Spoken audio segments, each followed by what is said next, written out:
guys still All have right, guys, welcome advantage? to the episode number 20 of Mac Yak. I guess Greg was trying to say something before we actually went on stream, but we are on stream there, so.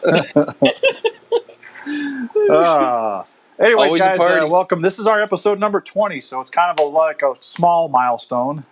We've actually made it this far. We're only, one quarter of the way, or 1/6 of the, is it 1/6? 1/5. 1/5 of the way to 100.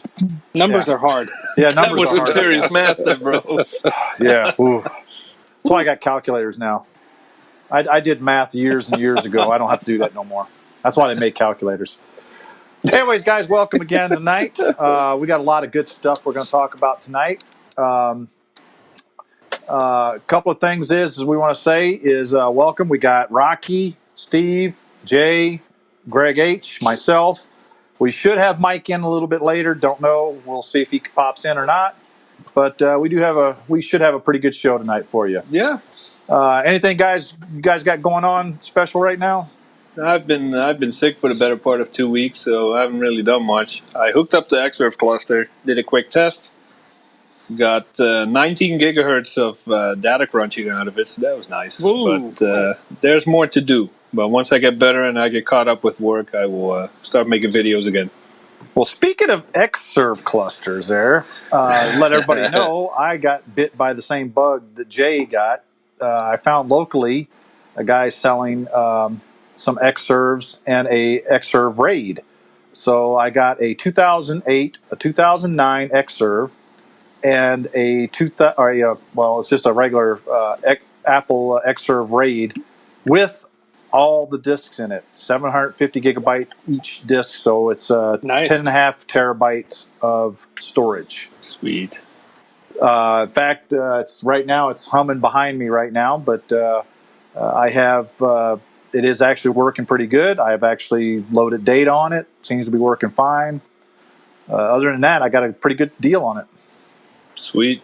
Although I do have some problems that I'll have to put out in one of the groups there about the card I have. It's not seeing both ports on my fiber optic card, so I'll have to figure out what the problem is there. I still think you need a new card. Yeah. I also was able to actually RAID my Mac Pro. I have two 1 terabyte disks that I actually RAID together. It just so happens that I'm running El Capitan on it, which is the only version of Mac OS that doesn't have RAID built into disk utility. Yep. So I had to basically revert back to 10.7, Well, RAID the two disks, and then I went back to 10.11. Boom, it was fine. you could actually use the Lion disk utility in El Capitan. I have a video on that and a link to where to download it. Now you tell them. And now you Right? tell me. Yeah. We've been talking about it in the Then group you chat could for use a the week. RAID For a utility. week, yeah. He Where just were wanted to you? see him suffer. You never told me. I was saying it in the chat. I wasn't reading the chat. No kidding. No, we know that now. See, Yeah. guys, that's what we have to go through every week to produce this show. So, anyways, guys, if you're in the chat now, go ahead and say hi. If you actually have experience with RAIDs or an Xserves, let us know because Jay is I going to have be making a few experience. more videos. Correct? Nice. Yeah, dude, I love RAID. I RAID all the things. I no longer have a RAID running in my Mac Pro because, Mojave, Apple thought it was a good idea to take that out completely as a boot option. But before that, I think I started it in the G4 days. I RAIDed two IDE drives together. That was my boot disk. And I never stopped, even when I went to MacBook Pro for a while. I had two drives in there that were running in a RAID. I've always done RAID as my boot drive. It was, of course, a much cheaper alternative to SSD, which has only recently become somewhat affordable. Right now I got a SSD in my Mac Pro, but up until 2016, I was running a RAID on regular spinners. There's Colin. He's in the chat right now. So we'll say Now, hi I to do Colin. want to mention, though, as we're talking about RAID, I do have a video. It is extremely long. It's 45 minutes.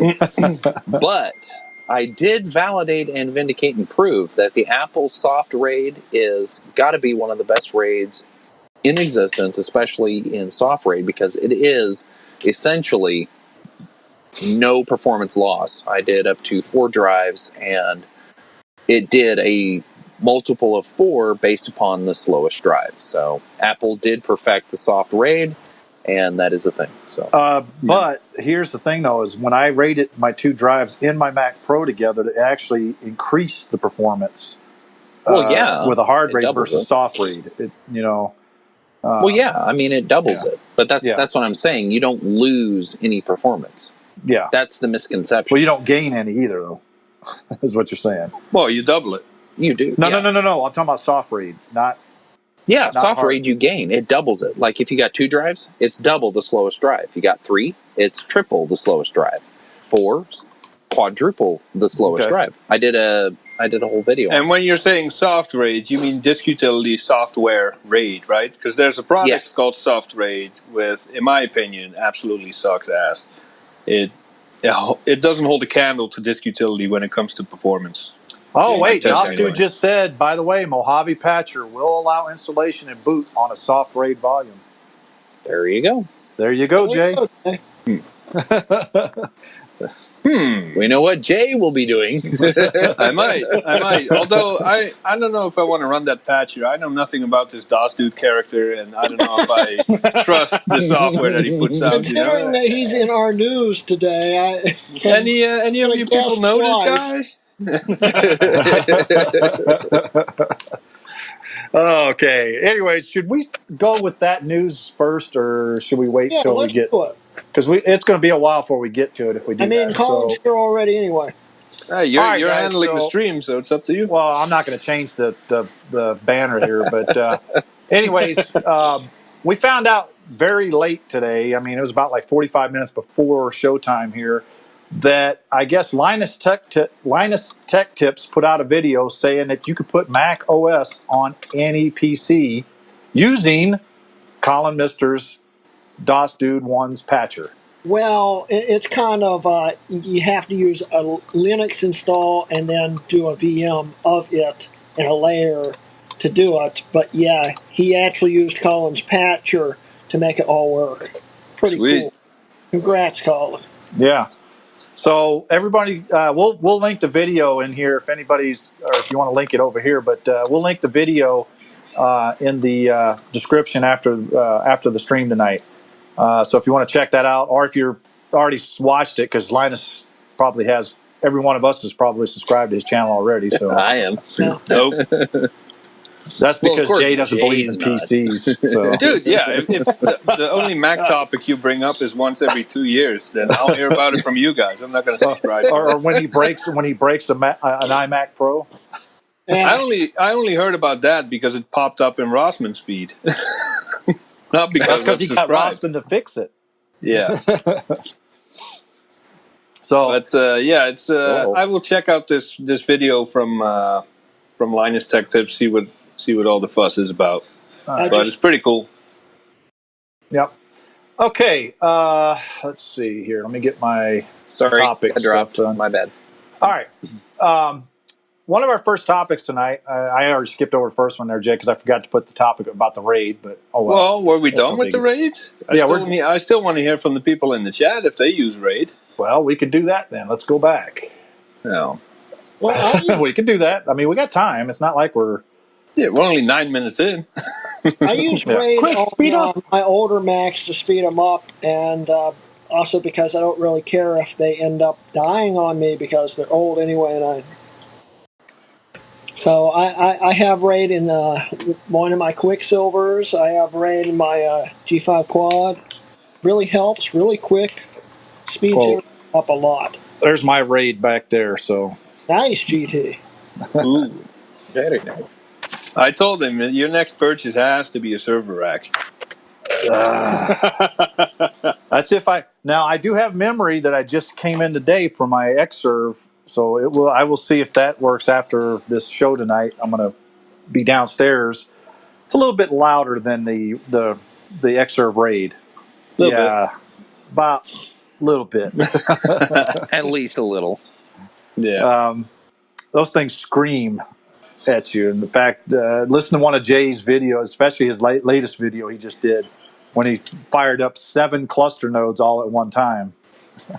Actually, I think that 7 of those cluster nodes are still quieter than an Intel Xserve Really? combined. Yeah. I could Wow. see that. Though I have to say, there's a point we have to address because it's come up at least a couple times this week.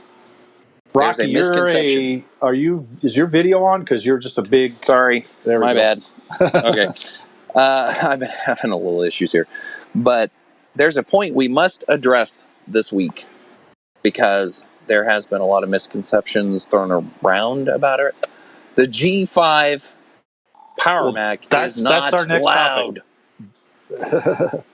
That's our next topic, actually. So, Oh, Tim actually says he's using RAID in his 2006 Mac Pro, Yeah. cool. which is actually, if you're going to use it anywhere, the Mac Pro is probably the best place to do it. There you Well, go. that's what I'm using in my 1,1 that's flashed to 2,1. I'm using it in there, but I also have it. This RAID I showed you back there is actually connected to that Mac Pro. So Yeah, I don't have RAID set up on my Macs, but I have a Synology disk station which has 4 drives in a RAID configuration. So that's really the only experience I have with that. But it does seem to work well for my needs. And That counts. There's some I guess also- some fault protection there a little bit. I also use RAID 1 as a emergency backup. Yeah, RAID's not backup, but still. RAID 1 as an emergency backup in my gaming PC and my PC at school. It's the only other time I really use RAID. you mentioned PC. You should be Yeah. banned. Just kidding. Disgusting habit. Use PC at school. Oh. Sideways Rocky Cam. Okay. Wendy was Apart saying from that, all we have is Tim, so I guess RAID is not as popular as we thought. Yep. All right, guys. I think I think maybe it was more popular when you had smaller discs and you wanted to either get better performance or combine the volume size. I mean, I think you're right. don't know much about it, so I'm just guessing. Yeah, but that's still why I use it today. I got my Plex running on a 16 terabyte RAID. Awesome. There you go. Yep. I agree with that. I mean, I'm putting my Plex server on the RAID as well. So, well, actually, I'm putting all my movies that I archive on it because that's 5.5 terabytes. Well, 5.25 terabytes on one side and 5.25 on the other side. So I have 10.5 terabytes total in that RAID cluster. But each disk is 750 gigabytes, but they're IDE drives. And already looking at them, they already have some of them have almost 50,000 power on hours. So Yeah, those things are. they're probably not going to last much longer. Yeah. Well, you already lost 2, didn't you? RAID. So I what? lost one. It was clicking. Yeah.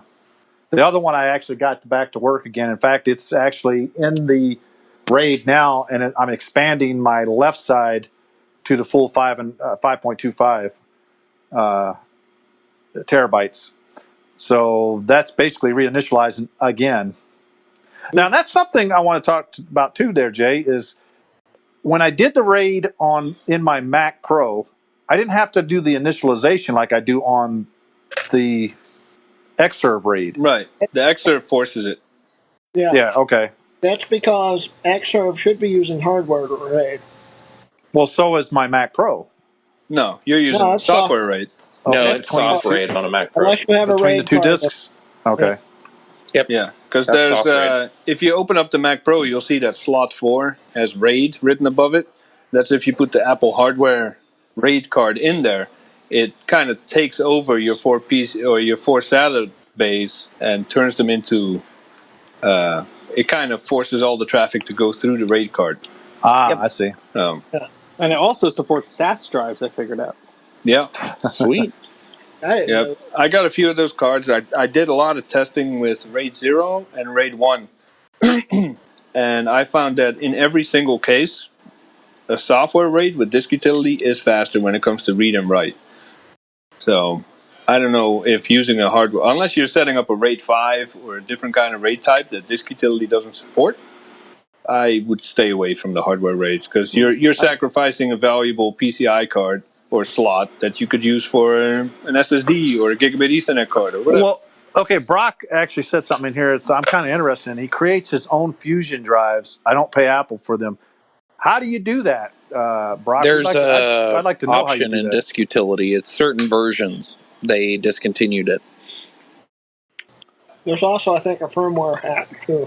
But you'd have to Yep. have an SSD and a Yeah. spinner Mechanical. drive. Yeah. Yes. It's Okay. it's that combination with a certain version of disk utility you can build. But wouldn't the that be with Fusion like drive. wouldn't that be like with an M2 drive or something like that? Because Doesn't matter. I mean, well, I would think it would matter in a way because why? I mean, to be honest with you, using a SSD in a SATA 2 connector like on my Mac Pro, you're not going to get much faster. Your with an old SSD. iMac that you have, the one you're using as your second display, one of the available options, if you had the 27-inch, which you do, Mhm. is to have an SSD that is mounted below the DVD drive, and then you Yeah. have a spinner mounted in its regular spot, and Uh-huh. those two Yeah, I get think- Fusion drive I for think those are both performance. SATA 3 internally on that iMac. So that's why there's 3 SATA ports. Yeah. Yeah. 1.5 iMac has 3 SATA ports too. Well, I've seen that. Don't I've use seen Brock. that. Yeah, I've seen videos on the 2009 people doing that. So I definitely want to do that one of these days. They continued it all the way through 2011 before they discontinued the larger, thicker style iMac. They did that. You mounted 2 drives in there. On the newer ones, 2012 and newer, you have a spinner, which is a laptop sized drive, usually, if I remember correctly, and a little PCI Express SSD card, which is much faster. Yeah. And then you could Fusion drive those. Oh, okay. I think That'd be- it's a different topic, but I think Fusion Drive is a waste of everything. It's basically an SSHD in a 2 drive format. Intel's been doing that for Yeah, years. because for instance, like my 2017 has Fusion Drive in it. It has a spinner 1 terabyte drive, but then it has a 250 gigabyte M2 type of drive, but it's actually not really an M2. It's an Apple proprietary connector because basically you can't use that anywhere outside of Apple. Why they did that, I don't know, but you know, I don't know about that on the 2017. I think 2017 is a universal M.2. no, it's. I've already looked into it. It's almost like the MacBook Airs and stuff. I think they have the same type of hard or SSD in it, where it only work in that particular Okay. model. So And does that surprise you at all? no, it doesn't surprise me at all with Apple. They have to do everything the hard way. Of course. Because if that was the case, then I would take that. If I could use that port and stick like a 1 terabyte M2 drive in that, man, I would do that in a heartbeat. Get an adapter, you can. You know, so. All right, guys. Anyways, let's go ahead and move on here. We were almost going to segue into this with Rocky's comment there. So we'll go ahead and talk about the G5 versus the more modern Intel PCs. We kind of talked about this a while back, I think, maybe, but this came up in one of the groups on Facebook a while back, or about a week ago or so, about power requirements. Someone posted a thing doing the SETI at home on it was Nick. Jake, or not Jake, it was Nick. Yeah. Was saying something about he's going to put SETI at home on his G5 and let it run there, and someone says, well, that's just a waste of power. And I'm like shaking my head. I'm like, dude, I ran my G5 24/7 for a few weeks. And I never even noticed an increase in my power bill. So, I mean, I'm not sure why they're saying it's a waste of power. But to be honest with you, my experience is, yes, the G5 does use a little bit more power, but it's not as power hungry as some of the newer modern PCs that are out there today. Even the Windows PCs are, if you look at them, What did you say, Rocky? Had a 600 watt power supply on the G5? It ranges between about a 500 and something watt up to like a 700 watt on the Okay. G5. The quads have 1,000. Yeah. Oh, the quads do. Okay. Yeah. Sweet. Okay, but you look at some of these newer PCs, you got 1,200 watt power supplies, 1,500 watt power supplies. I doubt the quad even uses 500 of them. Exactly. Yeah, but the power supply rating is really not relevant because Yeah. my Mac Pro has a Whatever 980 it watt power draws. supply. I understand that, but they always put a higher than what you're expected to be using on it. Yeah, yeah. So if you're expecting only to use 700 watts on like a air cooled G5 versus a quad, versus your Oh, Mac the Pro air at cooleds. 900. The air cooleds are more in the range of, they max out around the 500, 600 range power supplies. Yeah, They're pretty low end. exactly, and that's what I'm saying is that they don't use that much more power than some of these more modern PCs use with these high end graphics cards and stuff like that. Any workstation class machine comes with a 500 watt or better power supply in it, and they're So the Noah- better part use it. Noah is saying in the chat, G5 uses significantly more power per computation, though. Not really. I don't know. I'd kind of agree in certain ways, and that's only because how inefficient it is compared to today's hardware. Yeah. But I'd agree with that. It's still a manageable amount of power. It's not ridiculous. When I think about the power supply of my old gaming PC with a Pentium 4, I think it was like 400 or 450 watts. And I mean, that's like, I wasn't using that much idling, of course, but yeah. Well, yeah, I did a test. We were messing around with that SETI at home yesterday or the day before. And I did a test using all 12 cores maxed out, including hyper-threading, and the GPU maxed out. I think I popped to 502 watts. And that's my machine basically maxed out all the way. And how could you measure that actually? Is it hardware monitor monitor. app. Oh, okay, cool. It shows you the power supply line 1, basically whatever's coming in, or whatever's being pulled out of the power supply. And I have a 980 watt power supply. How am I ever going to use almost a kilowatt in my Mac Pro? I don't get it. Well, that's the reason why they put more. In fact, this little power brick that I'm holding in my hand right here, this is what comes with the iPads, okay? This thing is rated, I think, for 2.1. 12 watts, okay? It's rated at 12 watts. The little smaller one that comes with your iPhone is only rated, I think, at around 5 watts or so, I think.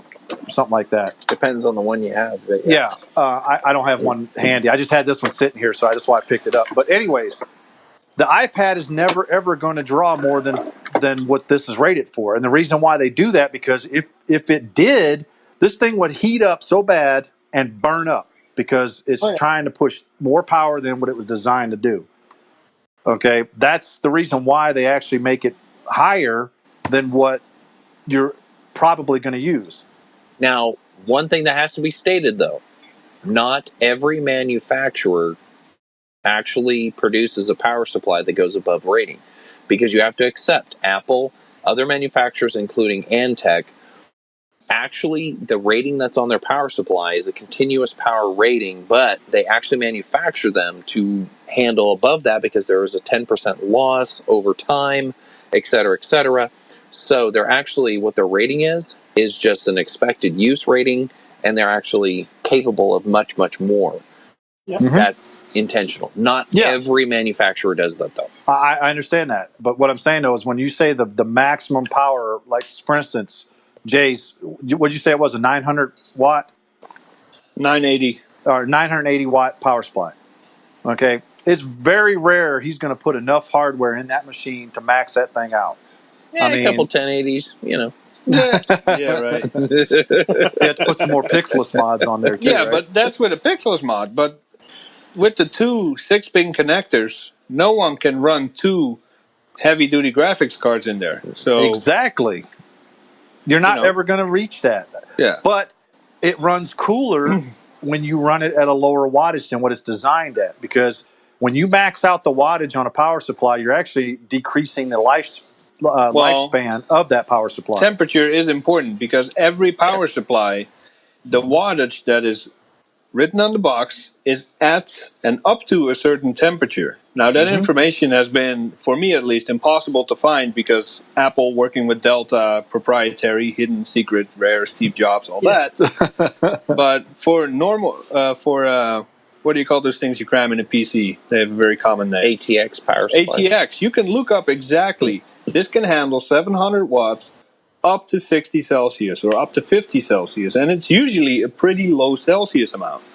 But if you want a power supply that can truly output 1 kilowatt at over 60 Celsius or more, you're talking Army-style power supply, which costs a fortune. You're not going to find that in a Mac. So that rating that's on a G5, an Xserve, a Mac Pro, it's kind of nonsense because you'll never figure out what the temperature is at where it no longer provides 980 but provides 700 instead. Or And Noah even wrote in there, says you can easily put a dual X5690s, dual GTX 1080Ts in a machine, overclock and max it out, pixelless mod, and still not approach the power limit. And that's Theoretically, yeah. And that's a good thing because you don't want to reach to that power supply limit because the closer you get to it, the less the life you're going to get out of that power supply. Now, do I agree that... Go ahead. No. I'm going to go off on something. So I agree that running Plex or your file server on a Mac Pro versus a Mac Mini with an external hard drive on it, probably not the best idea in terms of power consumption. The Mac Mini is always going to whoop your butt. It's always going to be more power efficient. It's designed that way. Am I going to run 7 Xserves just to make my Final Cut Pro exports go faster? No. Yes. No. I might do it once. stay tuned to your next video. Yeah. But I'm not going to leave them on all the time. And, it's just not, that's just stupid. I don't have money growing on a tree for me to afford that power bill. No, I don't. I wish. I got dandelions coming out of my ears, but no. Okay, another... well, go ahead, Steve, because you wanted to say something there, too. Yeah, I was just curious because, probably ever since shortly after the G5 was out, I always heard this rumor that, they generate a lot of heat, obviously, and that, your power supply is beefier than a standard computer and uses up a ton of energy. And I don't know if it's just, chalked up to misassumptions, but it's very strange that we all seemingly have heard this in one way or another. And I'm just curious how that kind of started. It's a lot of, I think it's a lot of rumors that people hear about, the G5 is a big power hungry monster. Yeah. Because Steve Jobs got up on stage and said that one day when they were switching over to the Intel. But you've got to remember, back in the day, G5s were the most powerful system in the world. Yeah. Consumers. And they pulled a lot of power compared to PCs that were comparable. They weren't really. The PCs used a lot less wattage because they just didn't have that kind of compute power. But compared to today's computers with even more compute power, it's equal, if not a little less than a lot of the high-end computers. Yeah, because it balances out. They make the chips more energy efficient, but they also make them more powerful. Oh yeah, 1,500-watt power supplies are nothing now. Kilowatt power supplies are nothing. I think that whole discussion is going to go out the window if and when Apple switches to ARM chips. I mean, I have about the same power in my phone than the latest iMac does. No, I agree. I agree. It's all about the performance per watt, as they touted when they were switching to Intel. So it wouldn't surprise me at all. But I haven't done any testing with the kilowatts on the G5, whether it's the regular Xserve, the Tower, or the cluster node. But from what I saw with the G4 and the Intels, and we're talking normal use, not every core maxed out, thing cranking, exhaust pipes glowing, and all that stuff. They don't use that much. Now, G5 towers, in the limited testing that I did, they do produce they do use a lot of wattage very quickly.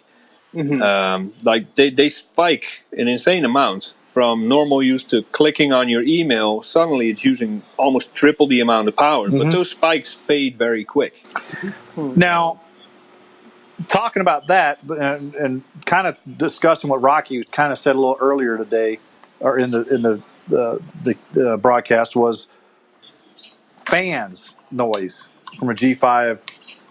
There's a lot of misconception that G5s sound like freaking jet planes. I'm sorry, but if you do it right, they don't sound any louder than a Mac Pro or my iMac 2017. In fact, if you calibrate the fans, it will run just as quiet as a regular desktop PC. That is, as long as you don't have a mid 2003 G5. Because I can tell you for a fact, even after calibrating the fans, there's a reason why I call mine. I forget what I call it, but it's, what do I call it? Anyway, there's a reason why I call it noisy G5 or whatever the heck I call it, because it's loud. Weren't the rear drive door G4s nicknamed wind tunnels? Yeah, those were so loud. So are those louder than the G5 then? Yeah, that's why I stopped playing UT on mine. That thing was sitting next to me, and I had ventrilo cranked all the way up. And what? Yeah, I just couldn't hear people. Well, and here's the thing though: is when I bought my G5, I didn't buy it because I traded for a couple computers. But when I first got it, the guy told me, says, "Yeah, it sounds like a jet engine when you turn it on." I said, "Okay, I'll figure it out." And first thing I did is I ran the calibration on it. Boom. No more jet engine. I mean, it did sound like a jet engine as soon as I turn on. But anytime you pull the CPUs on a G5, you have to do a calibration. Yeah. I mean, a lot of people don't understand that. They think that, it just sounds like a jet engine all the time. Well, yeah, even the mid 03 G5 was quieter than the mid 03 MDD, but it's still loud. The mid 04, the early 05, and the late 05s. It was a whole different beast of a machine. It feels like Apple really rushed the mid 03. Yeah. It's very inefficient, and it's just kind of a crappy build compared to the later ones, but it's still quieter than MDD. It is relative though, because my 2009 17-inch MacBook Pro can be loud. If I kick it and those fans ramp up, it can be loud to a point where it's annoying to watch a video because the fan noise overrules what's coming out of the speakers. So. I noticed in the stream last week that my early 2008 MacBook Pro I'm talking to you guys on was you could hear the fans through that video. Well, I don't know if you guys can hear it or not, but my Xserve RAID is running back here. It's the only thing that's the loudest thing in this room. I've got a Mac Pro, a G5. I've got a iMac G4. I've got a 2009 iMac and a 2017 iMac sitting all in here. And like I said, the loudest thing is that Xserve RAID. Now, Noah even said something on here. The Xserve 3,1s are loud. And I will have to agree with them on that because as soon as I cranked up that 2,1 I think I got. No, you have a 3,1, one of yours. One of them, yeah. One of them's a 2,1 too. Yeah, the other one's a 2,1, which I tried cranking up, but it didn't have any video, so I kind of put that one on pause. And after this, I'm going to try the 3,1 again. So nice. But yeah, I have to agree with that. After hearing Jay's videos of him powering up those Xserves, yeah, those things are pretty loud. The only Mac that I've ever had issue with when it came to noise that annoyed me was the MDD. That thing is loud. Yeah. It is very loud. Now, I do want to say it really depends, especially if you're getting a G5 that's secondhand. And I experienced this firsthand when I picked up a few G5s recently. The fan that is sort of by the front panel that's removable, I've seen a single fan in there that was supposed to actually be an older system. So somebody obviously had parts and was swapping things out. So here's a dual processor G5 with one of those brackets with only one fan in there instead of two. And so when the guy gave me the machine, he said, oh, by the way, it's very loud. And I'm like, of course it's loud. This one little fan is struggling to cool down this massive machine, and the temperature sensor is probably just saying, spin the fan faster, faster. Yeah, exactly. Yep. So Yeah. what Rocky's holding up there is what you should have in the later models with dual processors and the higher clock speed and such. And some of the parts are sort of maybe accidentally the same or interchangeable. So someone took one from like a 1.8 or 1.6 G5, which only had one fan, and put it in the dual by mistake, or I don't know why. And yeah, that sounded like a Jedi. If you need a fan for yours, by the way, let me know. I got G5 parts coming out of my butt. Okay, I need to get rid of them. You might want to wash them first there, Steve. Yeah, wash them down a little. That costs extra. I do need a fan for the dual I have on my desk here, because when I got it was missing some things, so I'll gladly take you up on that. One of yours have a bad cooler and it leaked everywhere and fried a bunch of Yes. Yeah, so that's the other G5 I got. Had it was a liquid cooling model, but it was the one that was notorious for leaking, not the revised version. And yeah, so that leaked wonderful liquid all over the CPUs and the board. And so I'll trade you, Jay. I'll send you some leaking CPUs. I wonder They can if clean you could up. ultrasonic it, if you could get it to revive. Well, we'll see. We'll do a collaboration. See if that's possible. We can revive it. I'll revive it. Nice. All right, guys, let's go ahead and move on here.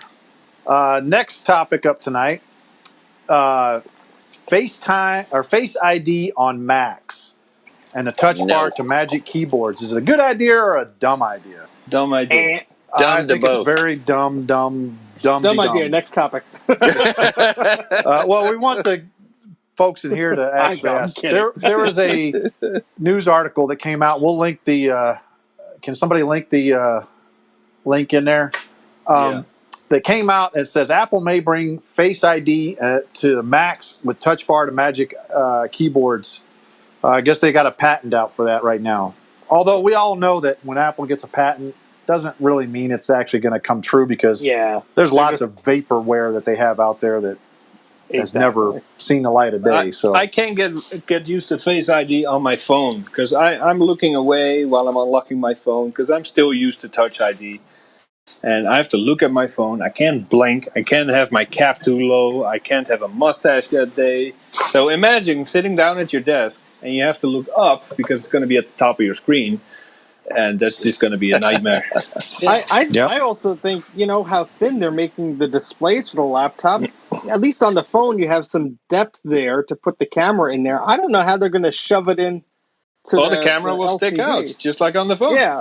Well, honestly, in my opinion, it's probably best on a laptop or desktop, because you're staring at the screen, at least for the moment of time you wake it up or whatever. Whereas a phone, you have it maybe down by your hip, you're looking to the side or whatever, you're trying to sneak some information on it, and you have to unlock it. I could actually see a practical application for having it on the desktop, but I don't know how. We just got a glimpse of how Steve uses his phone at work. Oh yeah, you're at a meeting, you hold the phone under the table, and you take a look. No, that's what the watch is for. You get to sneak in and see what's going on. Now, I have one point to make about the Face ID that I have a very big issue with. Apple, in my opinion, has done it wrong, because ever since the early days of the Xbox 360 and Microsoft introducing the Kinect, they've had infrared detection technology where it actually, can scan the face more accurately. So why has Apple not put infrared detection technology into... It does, actually. It's on there? They have an infrared camera on. What do you think the little dots, that go over your face, it measures depth? Yeah, they call it something different, but I'm sure they're using a similar technology or something that they found in their testing to be. If they use the similar technology, it would actually not have as much problem with the facial hair as it does right now. I've seen some Kinect videos that from what are not exactly graceful. From what I understand, the Face ID camera is just a normal FaceTime camera, basically. It's the IR sensor on the front of it that makes the Face ID. Yeah, you got a projector that overlays a grid and an infrared camera that reads it back. Well, They need There's to several improve little it. sensors in there. That's the reason why you got that little black cutout as big as it is, because it's not only the camera and the ear hole, but you have several other little sensors in there as well for the Face ID. It's not just the camera itself that looks at it. Yeah, Okay. I'm trying to see a reason why it would be helpful on the Mac. You already have your Apple Watch that you can unlock your Mac with. I mean, I think Because that's easy enough. innovation. You know, they gotta. Courage. I always say that jokingly, innovation, but this is the way Apple no longer innovates. As we know, they have to do flashy features now. And Well, that's like what are you going to do on a Mac? You're going to have to bring something over from the phone. that's like How all about the make newer the Macs FaceTime don't. camera just like work nicely on the Mac and not be degraded quality from the previous generation? Is that There something you we go. can Yeah, Yeah. exactly. Because That'd be nice. my FaceTime camera on my iPad's better than the one on my Mac, Yes. which is weird. Well, let's but, you know. face it. The best biometric identification technology that let's has been face it. designed is Yep. fingerprint. It's your fingerprint. That's If why they I would have. just integrate that crap into the damn keyboard. Yeah, exactly. That would Hey. make too much sense, Rocky. I know, but it would be too work. cost effective. It would be Why- an Apple technology. It would just work. Why do you think I have an iPhone 8 Plus? Because I did not want to get the iPhone 10 when it came out, and I skipped the iPhone 10X as well. So, I'm probably gonna keep this phone as long as I can now. Because to be honest with you, the newer phones that Apple's coming out with, they're just not impressing me. By the way, next time you hold your phone up to the camera, make sure there's no messages from your mistress. Because No, we just there read the whole thing. You saw it's a Gundam. Yeah, there you go. Let's see. We got Face ID is like 5-6 sensors, says Noah. I thought with unlock with Apple Watch, Face ID unlock isn't super necessary. I agree. I agree with that. Mm-hmm. But And here's the that's other what thing. I have. Well, I don't have my Apple Watch on right now, but I do have an Apple Watch that I use sometimes. All right, I think let's go Apple's- into. Sorry. Apple's practice of selling you a $400 watch to unlock your MacBook fits Yeah. well into their business model and integrating Face ID into the Well, no, laptop. now they want to sell you one that's going to monitor your heartbeat and give you an EKG now, remember? Well, okay, sure, why not? let's look. Okay, let's look at the security side of this now. Let's go a little bit more deep. Let's find the business side of this. Let's find the security side of this. So you have an Apple Watch. You have the possibility to unlock your Mac with that. You don't need Face ID, but you do have Face ID. Somebody with a similar face as you, well, geometrically shapen, sits in front of your computer. They're going to unlock it. Or let's say they steal your Apple Watch. They're going to unlock it. No. Well, if someone Rocky, steals you your can't. Apple Watch, Somebody you have to steals type my in the Apple PIN Watch. code, yeah. They have to know the passcode in order for it to actually even get into my computer. Okay. Because I've once never used that.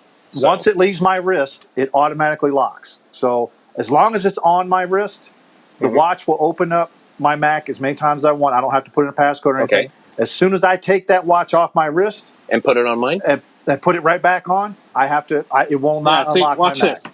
So I have Okay. the watch here. I'm going to take it off.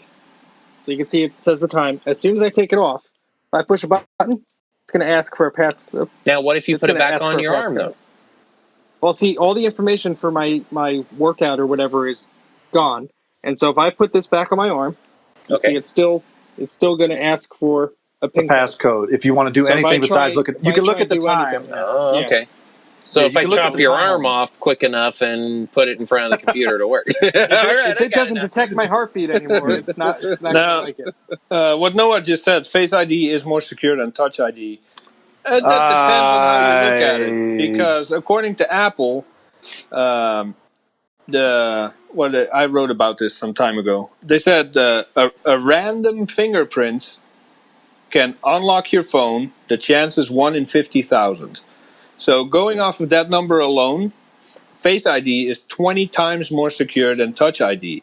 But how many random fingers are going to try to unlock my phone before it erases itself? That's Exactly. Good point.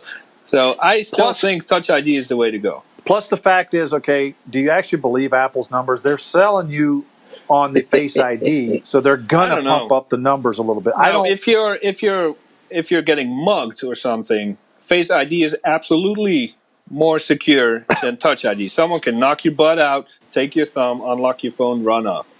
That's not going to happen with Face ID because you have Why to not? look at the camera. If And you your have to have eyes your are eyes looking in a open. different direction or your eyes are closed, it won't unlock. Yeah. So all I So- have to do is make sure I open your eyes, make sure I aim the camera right when I knock Yeah, your ass so unless out. you're an it'll work. octopus, Okay. that ain't going to happen. Now, No. there's one thing I haven't really covered in this article, though, and that's the touch bar on the Magic Keyboard. I actually like that idea. As long as they leave the escape key alone, I don't care what they do with the Nope. keyboard. I didn't like the touch bar on the Mac, the new MacBook Put a touch bar on Pros. that? I definitely do never. I never want a MacBook Pro with a touch bar on it. Me neither. But I think it would be very useful on a Magic Keyboard. Not me. To be honest with you, it's still just as useless on a Magic Keyboard as it is on a Mac Pro. If you're going to MacBook put Pro. it anywhere, when I get to my desk, I hit the spacebar to wake up the computer. I want to grab my mouse and I want the button to have a fingerprint sensor. That As soon would be as I grab perfect. my mouse, I like that Mac idea. unlocks. How Yep. dope would that be? That That'd would be be the best. That would be like an iPhone with the Touch ID. Exactly. Now I could see them putting, I mean, it might not make sense, but the Magic Trackpad, you could put a touch bar at the top and be unintrusive, and even have a fingerprint reader built into that. That would if you even really be wanted better. to. I'd love that. Yeah. Yeah. Well- Because the keyboard, I think if you get rid of the top row, you get rid of the escape key, which a lot of people didn't like, but Apple's not going to listen to their customers anyway. They're just going to do what they want. So the point is moot, baby. So You'll get it and you'll like it. Yeah, until we don't It's, buy it. I have no problem. I have a pretty long password, and I have no problem punching it in. It takes me all of 2 seconds, so I don't ever need Face ID, Touch ID, or any kind of ID on my computer. Yeah, As long as I have a keyboard, I can get in. and to be Okay, honest I'm with you, I lazy. don't have a Magic Trackpad for anything on any of my desktop computers. I like using a mouse versus trackpad. It's Yeah. just more precise than a trackpad, and Not as precise as a puck. Just saying. there you go. Only when you're playing UT. Anywhere. Guys might want to remember that for later on. So, alrighty, guys. Let's see. Let's go on to the next one here. Since we're talking about other stuff, airport wireless routers were discontinued last year in April of 2018. Introduced in July of 1999 with the 802.11b alongside the clamshell iBook, the first Wi-Fi laptop. woohoo!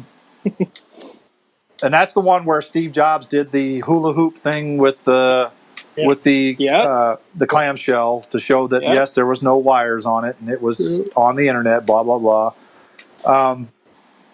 The airport router was discontinued last year. I'm actually using one right now behind me, an Airport Extreme, too. the tall one.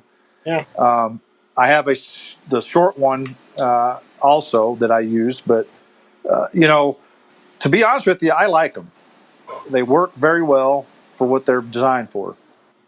I like the base stations. The I've never liked the Airport Express.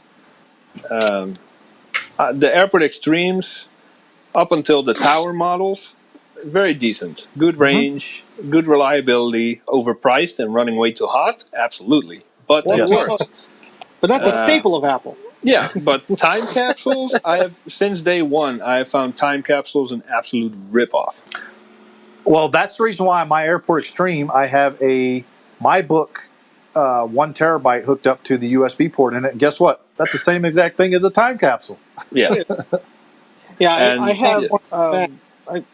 I'm sorry. Go on. Go ahead, Steve. Oh, all right. Okay. So yeah, I got I had a Lime iBook. It was a refurbished model. So I think I got it in the year 2000 or 2001. So it was shortly after Airport was a thing, and of course the clamshell iBooks, you could put the card in there for the wireless connectivity. But what I liked about it was you didn't have to have an Airport base station to use it. You could use any 802.11b compatible router. And so the first wireless router I had was a Netgear 802.11b, this huge thing. I probably still have it somewhere. and it transmitted a signal, and I was able to get it on my iBook. I loved that thing. I just loved being able to be wireless, because before then it was plug into Ethernet and or dial-up modem, depending on what you had. And I think that was pretty neat, because some of the earlier airport models, the base stations, they actually had a 56K modem built in. Yeah. So even if you had dial-up, it would be slow, but you could technically plug in, dial up to your connection, and share it across a computer or two. So I think that was pretty neat. But I only really had experience with the first card, and I never really purchased a base station from Apple until the Airport Express, the 802.11g model. And I use that for AirTunes and streaming music and stuff. Well, keep in mind the first base stations were like $300, dude. Oh yeah. So that's why They were I got expensive. Yeah. That's why I ended up getting the Netgear model, because it was super discounted. Well, that's because we were paying the Apple tax on them. Yeah. Of But course, how well, it was sexy were interesting. those white and graphite base stations, though? Those things yeah, were awesome to look at.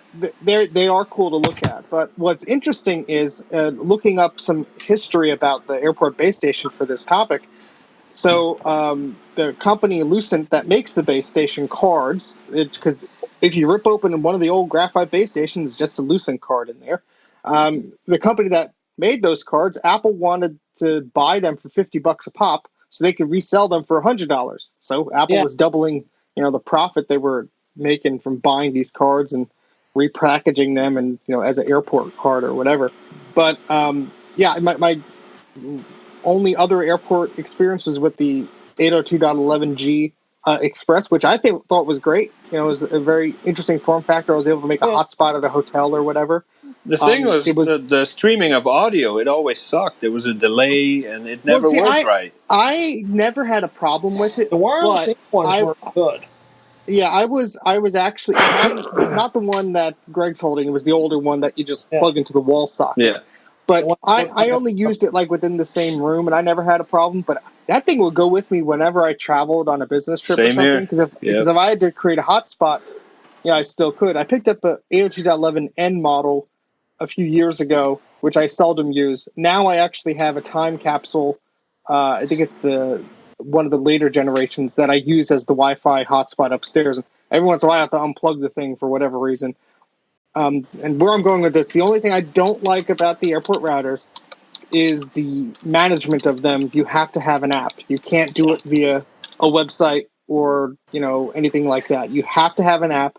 And for stupid reasons beyond our comprehension, they just drop support for the models in the app. So I can no longer configure my old base stations unless I have an old version of iOS or Mac OS. Mm-hmm. You can't even open the app to configure the darn base station. So here's the flip side of that.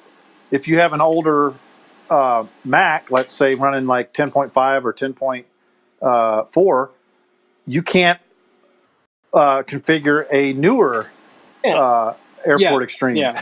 So it's opposite.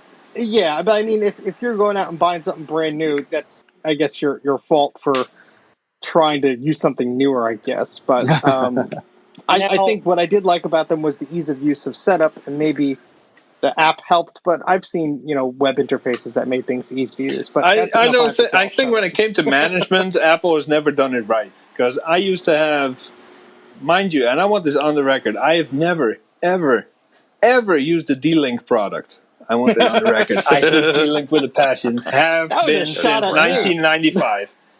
Absolutely. But Netgear and Cisco, what about and Linksys? Mm-hmm. You can make setting adjustments.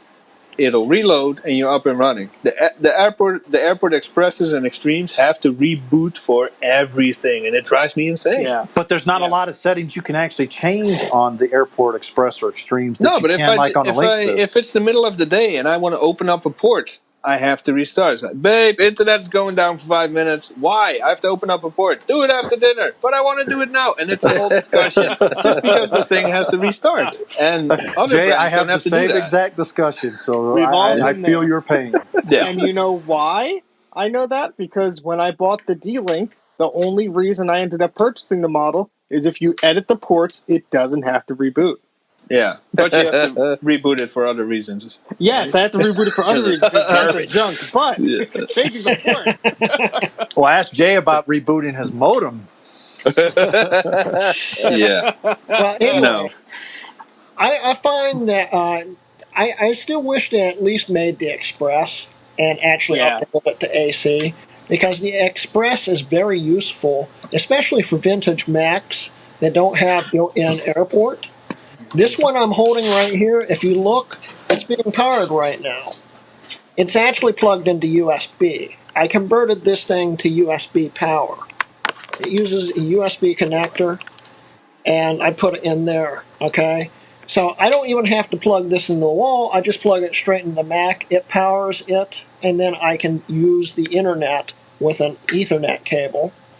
And it was very useful. I've got two of these that are USB powered, then one that's still wall powered because I never converted it. But I still feel Apple should have still at least made these, because these are still very useful today.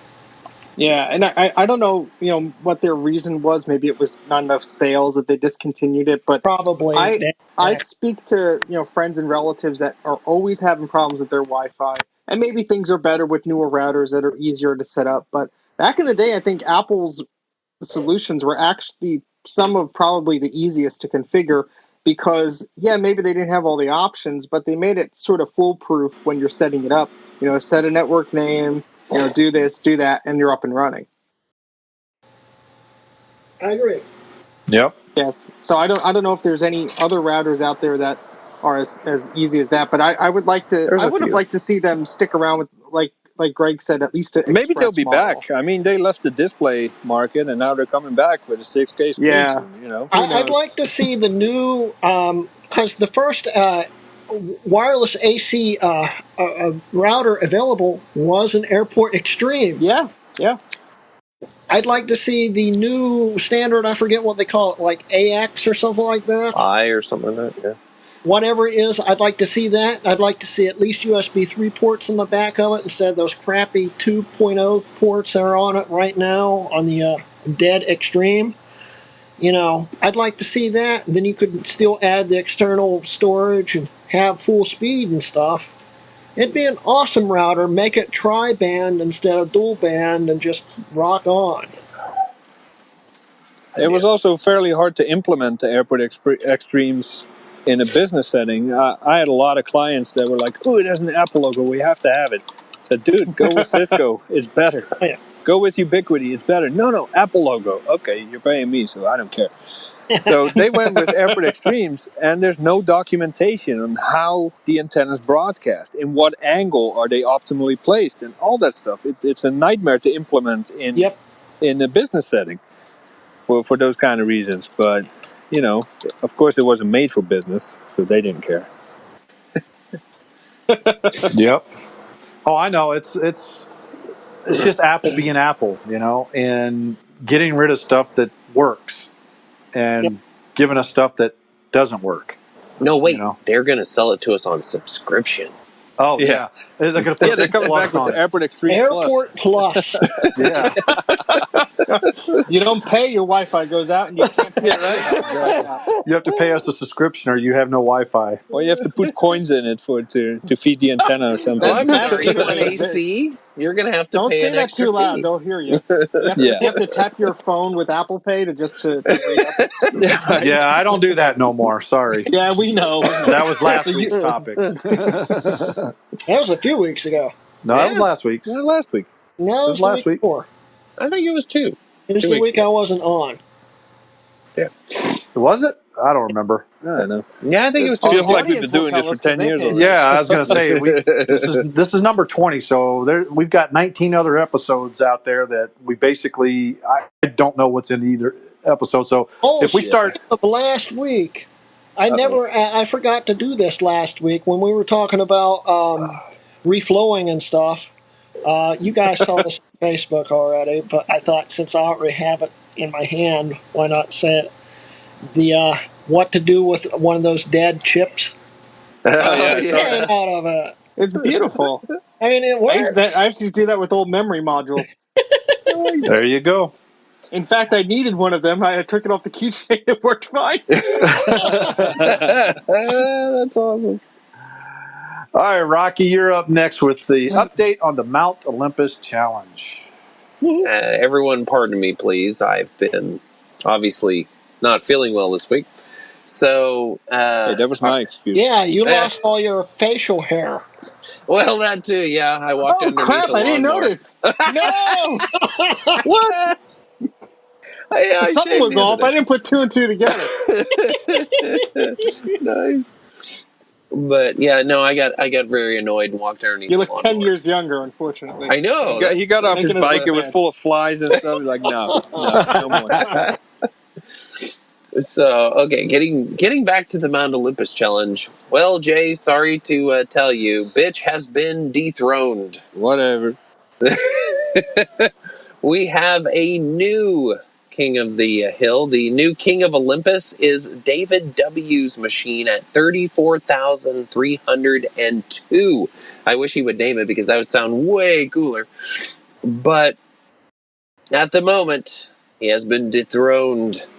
So everyone come out and try to fire up that thing. It is apparently a power, what is it? It's a Mac Pro 5,1.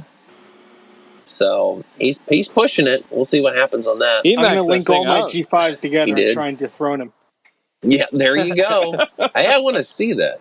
I don't think even my cluster can take care of that one right now. So that's going to be fun. We're going to see. He dethroned a lot of titles along the way and made Jay look bad.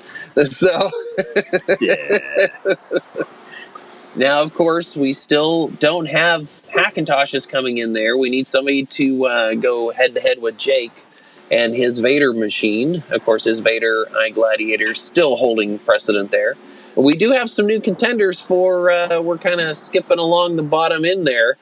We're still hunting for now. There's a new achievement we're looking for. Who can have the lowest end of lowest end machines? Who can score a 1 legitimately on Geekbench? We want to Well, I see don't think we'll get to a V1. 1, but we'll get to pretty low.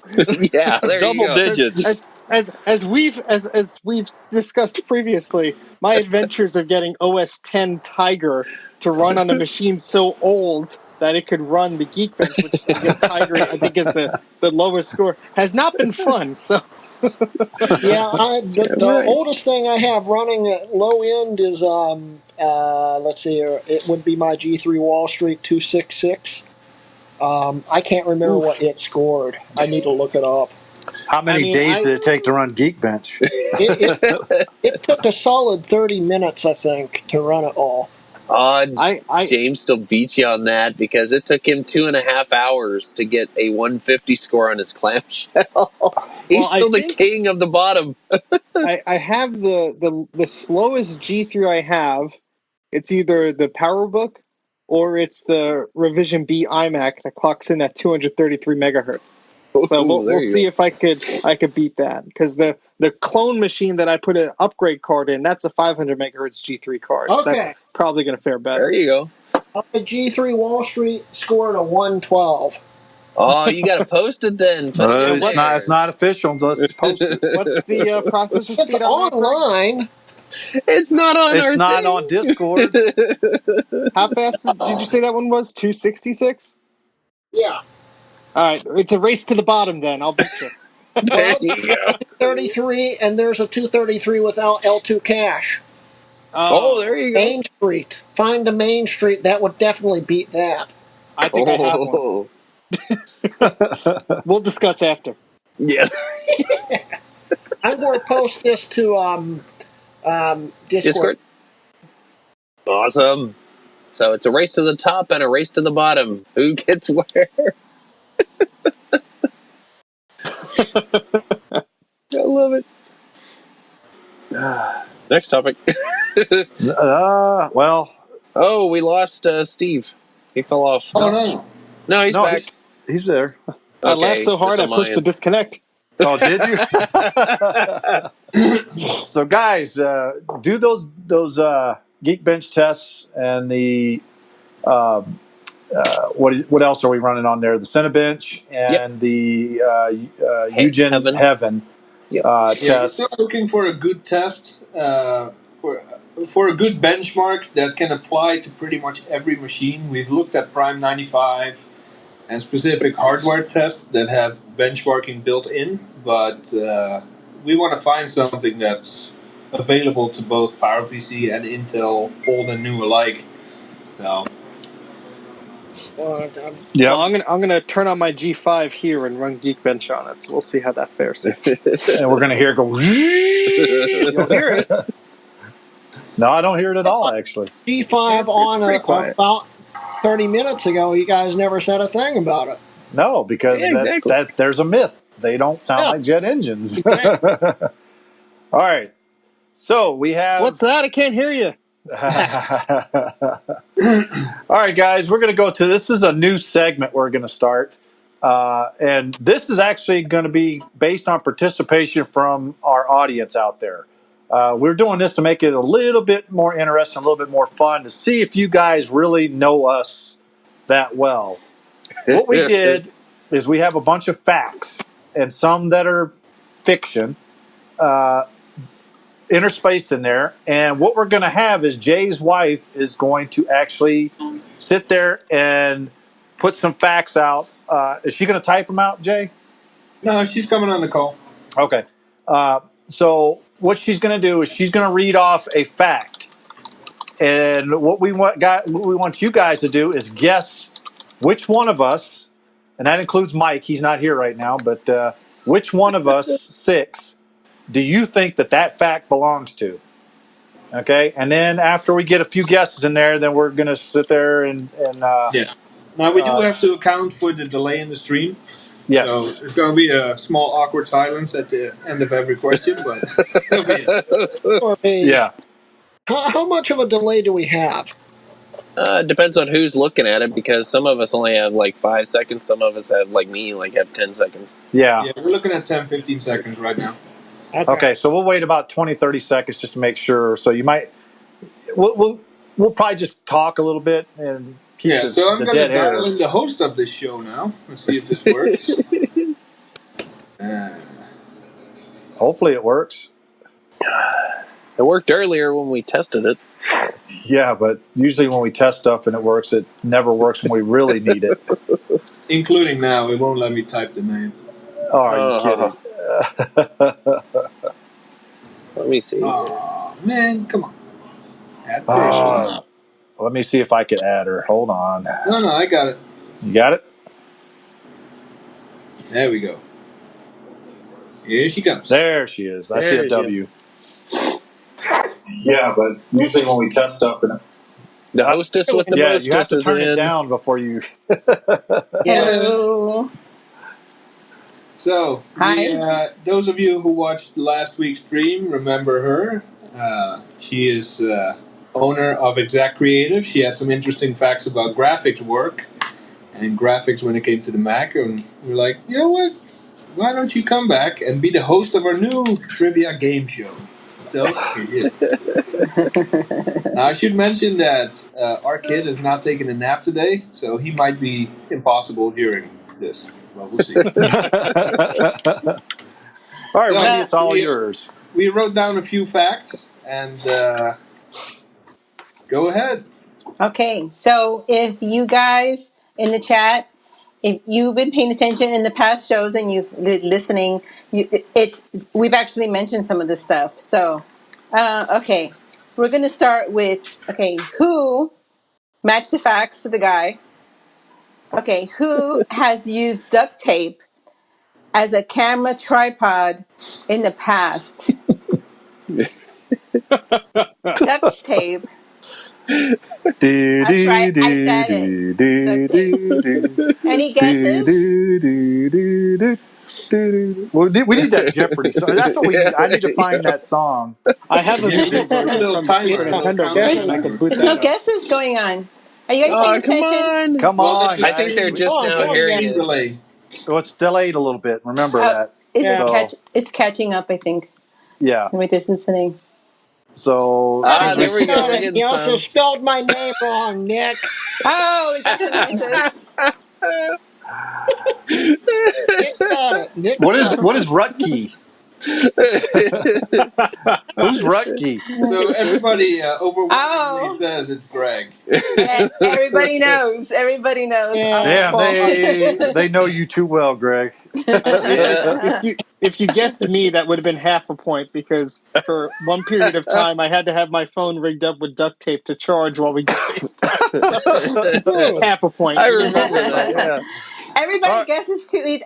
Okay, next week I'm going to have to make it a little bit more difficult and get some personal facts between you guys, some juicy stuff. I'm going to be calling your children and your wives and your girlfriends. Jeez. Oh Lord. I'm going to give these guys something to really listen to. All right. Jay, you're just toast. Yeah, I'm screwed. Yeah, Jay, forget it. I'm going to be spilling the beans on him. All right. Here's another one. Okay. This person has helped a museum repair an exhibit that used a Mac to run. Ooh, who was that? Oh, somebody got the song.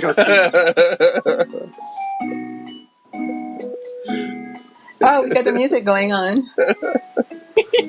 Next time I'll have to download that so I can play it in the background. Yeah. Yeah, there you go.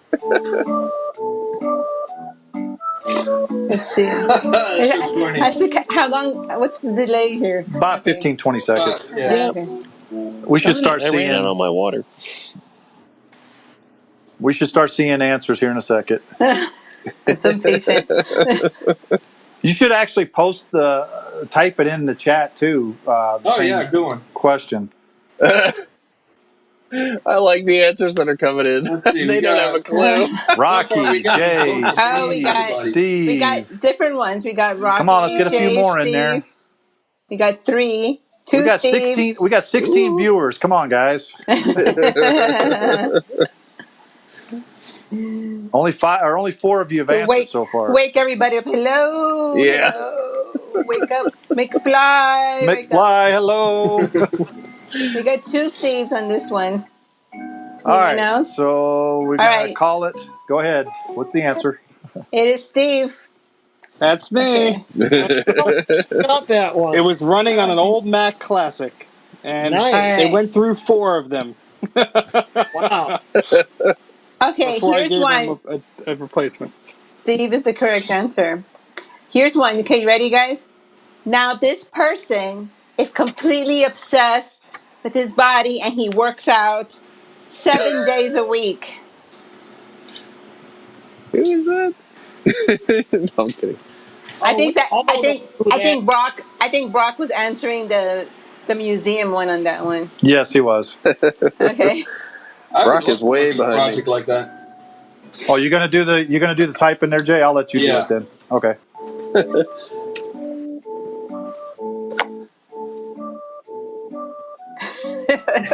Music is so stupid. I love it. I love it too. What are you talking about? It's like the perfect music. It's like trivia music. Okay. Come on, guys. We got one guest Jay, so far. Rocky. Oh, wait, I'm gonna that's send the you same the person. link. Only one That's the answer. same guy. Yeah, Nobody come wants on. to You can guess only have this one answer. Oh, 2 votes for Rocky. I read that as work 7 days. You know why? It's because he shaved his beard. That's why they're giving him the answer on that one. They like my no beardness. Well, now you're big blackness right now on my screen. Yeah, your camera ain't working. Hey! Can't I do my working out in peace? Come on, guys. Get some more guesses in there. We only got 2 guesses, really. Okay, I give you the answer. The answer is none of these guys work out 7 What are you days a talking week. about? What you talking about? It was a dud. None of these guys work out 7 days a week. No. Okay. Let's make that clear. I'm not even sure if they even work out one day. You know what's funny is Jay bought some of those bands. Does he ever use them, Wendy? I have seen him use them a few times. AKA once, twice. No, more than that. All right. Okay. Here's another one. All right. This one's the truth. Okay. This person is super duper obsessed with pucks. Like, obsessed with them. The Apple puck, that is. Which one of these guys is that person? Nerds don't work out. I like that comment.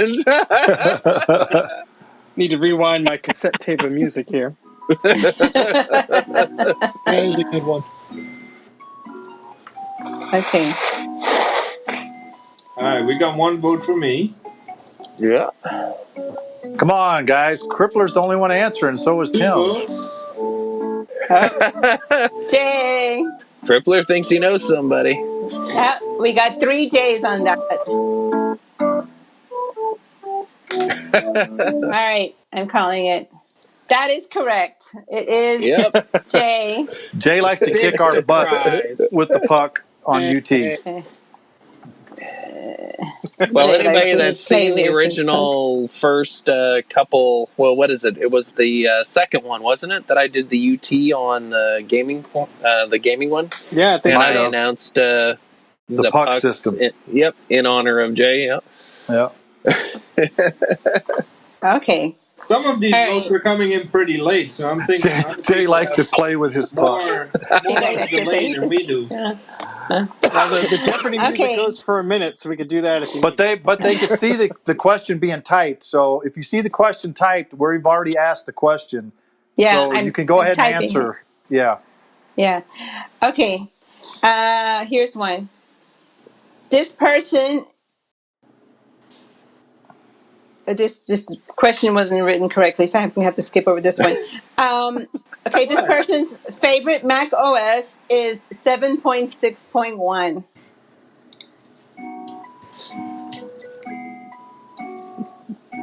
Who was that? I wonder. I have no clue. Well, I do, but Yeah, I was gonna say. I'm looking at the answer right here. Oh, Yeah, next time I'm going to need these typed out so I don't actually have to type them out. Copy paste. yeah. 1984 Hey, whoa, you're called showing and the they answers. want their. No, they can't see it. She has do the it this master side. list. Yeah. Okay. All right, so far we got Steve, two we got Steves. two Two Steves. Steves. Steve, you seem to be the Mac 7.6.1. I mean, know. why that one in particular? I mean, I'm kind Hey of guys, remember Mike is actually included in some of these too. So remember, you Yep. can actually say Mike's name too. It's any Yeah. all six of us. All 6 of us. Yep. Steve, Just the Steve, 6 Rocky, of and us. Steve. Steve, We got an Rocky, overwhelming GT. vote. GT got Steve one there. vote. Hey, I got a GT. Okay, the answer is Rocky. That's my favorite. Not that I'm not partial to it, but the answer was Rocky. Yep. Okay, That's my now- favorite. Rocky, why?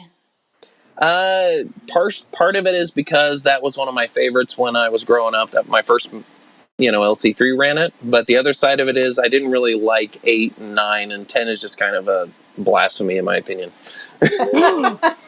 Well, Okay. I'm the guy that runs Windows every day. Yeah, I was gonna say. Hey, it's a job. Okay. All right. Well, we've got. Okay. All right. This person, I'm going to write it here, has. All right. This person has a sim racing addiction.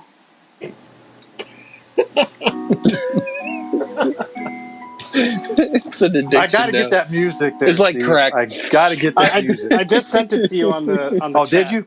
Oh, okay. Yeah.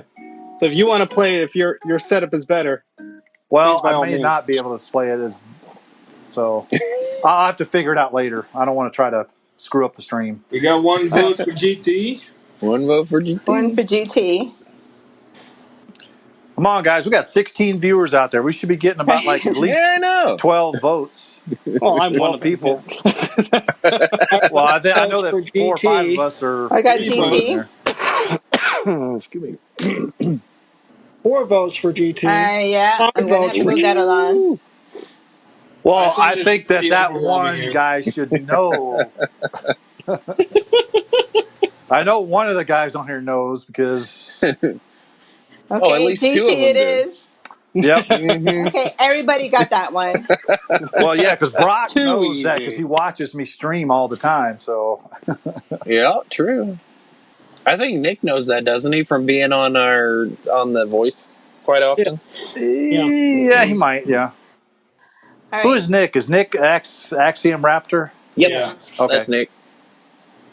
Axiomatic Raptor. Okay. I had to pronounce that correctly. You pronounced it wrong. The next person is a hoarder, which is all of you, right? Guilty. No, I'm not a hoarder, Right? am I? Don't look Yeah, behind here. This Not me. person in particular hoards I'm not a hoarder. excerpts. I'm sleeping at the job here.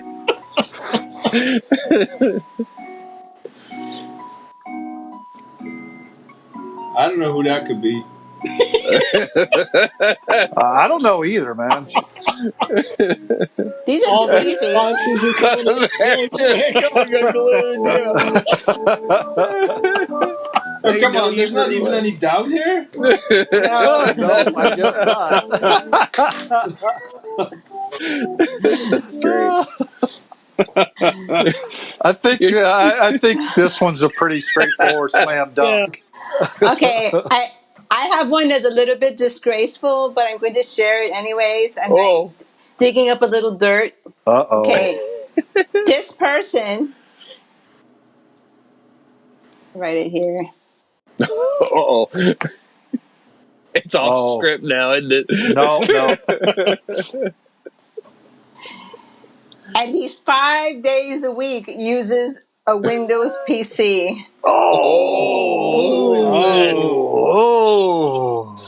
Somebody one needs to be hurt. bad. Nobody would be that shameful. Shame! Jay, if you get an Shame. answer, then man, there's something wrong with these people. Yeah. It's like the Game of Thrones. We're going to make you walk through and say shame, and throw things at you. Shame. Oh, we got one Rocky. Oh, look at that. Got a vote in there for GT. And one for Greg H. Ooh, Greg H got a vote. Ooh. They don't know who it is, do they? This one's a good one. I think we got this one. Is intact. Somebody needs to vote Jay just to say Jay. Oh, 2 of them. 2 of them for GT and 2 for Ricky. Ooh. Oh. There's a J. Well, resist. technically, GH kind of does. No, not Yeah. 5 days a week. Only 4 days a week Uh, for class. The answer is Rocky. That would be me. although I do No end up wonder using your Windows viewers fell a off. lot. Shame. Yay! Although I do use Windows a lot on my 2017 for gaming only. That's the only thing I, I use it mine for working and sometimes other stuff. Yeah. See. Other things. I have to admit, I used Yeah, well, Windows you know. today to let Shame. You allow her in the house, Jay? No, wait. I used it to let the breeze in. I actually opened the window. To cool down the apple. See? The windows in this house. Okay. The next person uses duct tape to occasionally repair Macs. Oh my gosh. That's an I think that's been question. all of us. At one point in time. Well, here, I'll show you something here. I don't know if you can That's see it or probably all not. of But It's beautiful. Yeah, it's wonderful. Yeah, there you go. It's not duct tape, though. That's your fancy different tape. It's just That's- painted duct tape. that's straight up See, I electrical like your tape. new nickname, Hurdy. Oh, we got Greg Oh, H. my name right. Who's Grudy? Greg Hurdy? Who's Hardy? Oh my god. Oh, Maybe Grudy. that guy So at has least somebody duct said tape on his Grudy. keyboard. Greg Oh. T. Oh, What? it's Really, Greg Jay? Blut. Really?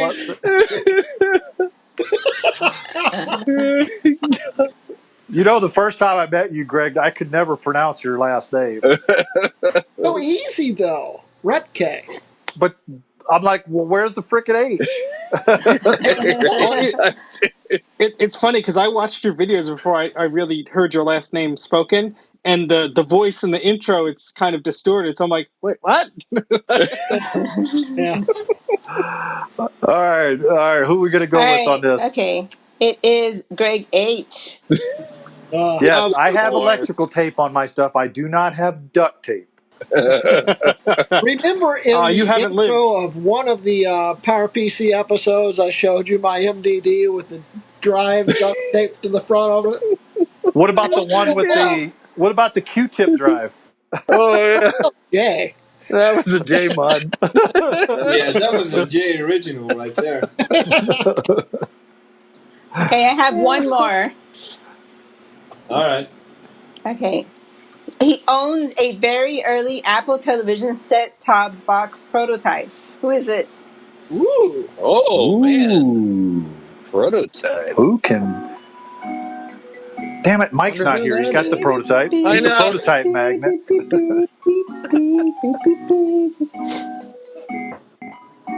Somebody's got. I have Gorilla Clan Tape holding wants the to do speakers in something Jupiter.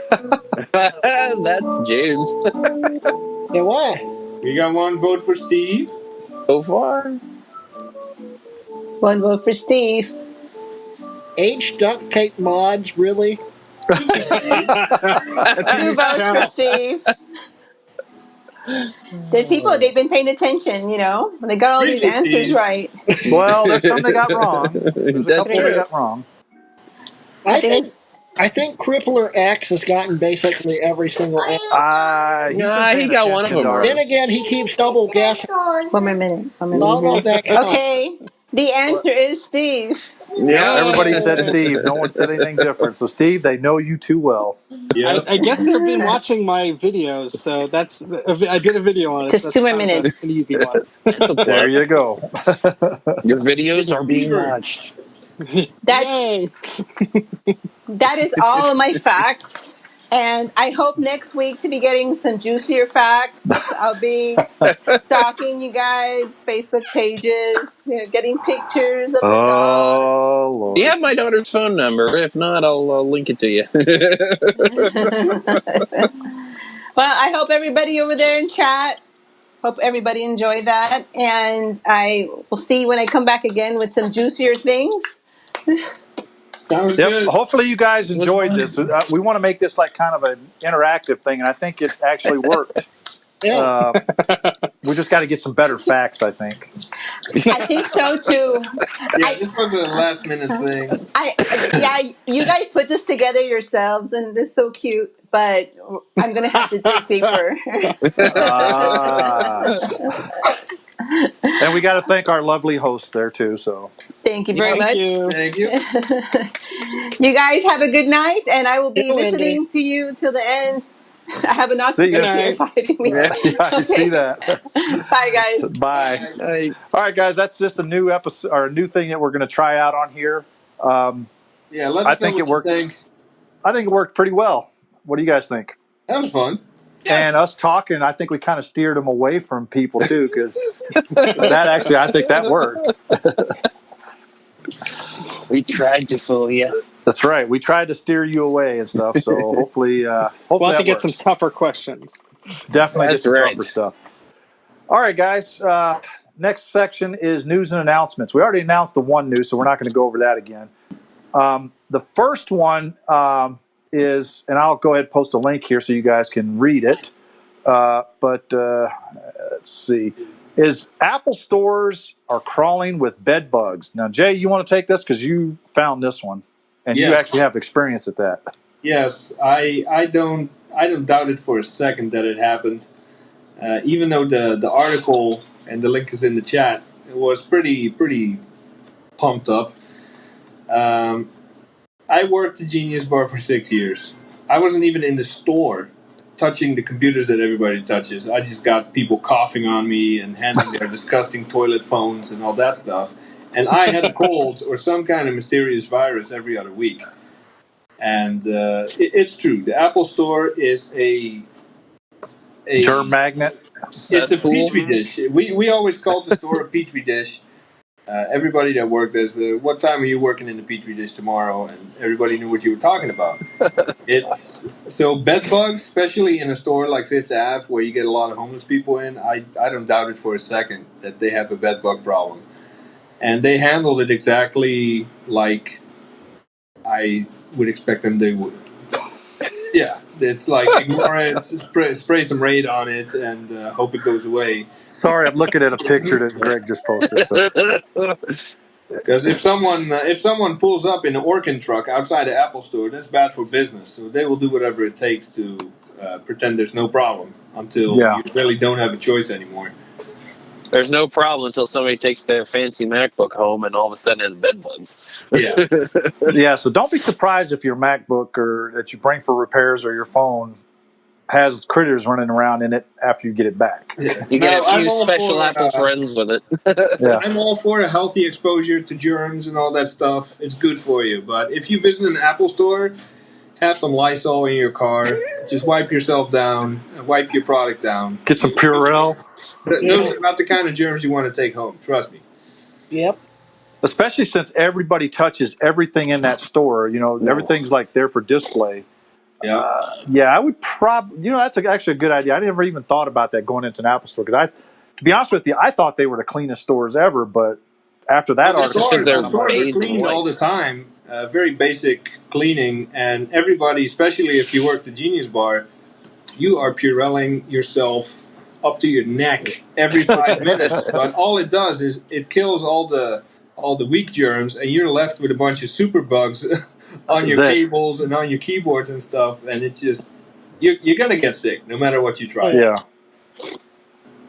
So, well, you think about that. I mean, how many times have any of us, gone into any kind of retail environment like that, whether it be a Verizon store, an Apple store, or Walmart, and you've gone in there, you're looking at the displays, you're looking at what you're thinking about buying or getting or acquiring, etc.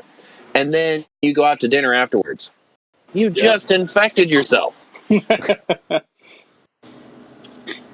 I know. I went full surgical. Like, you know how a surgeon walks in with his hands up after he washes up? That's how I used to walk out of the store to go to lunch. Like, hey, you got a minute? Nope. I don't want to touch anything. I don't want to breathe anything.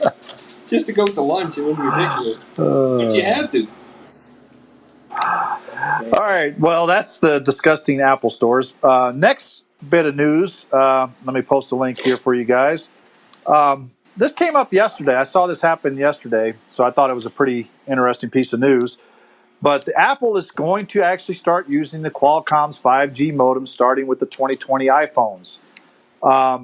And just as this came out, today I read an article where, guess what? Motorola is now stopping research on their 5G modems. They're not going to produce 5G modems because they are actually working with Apple at the time.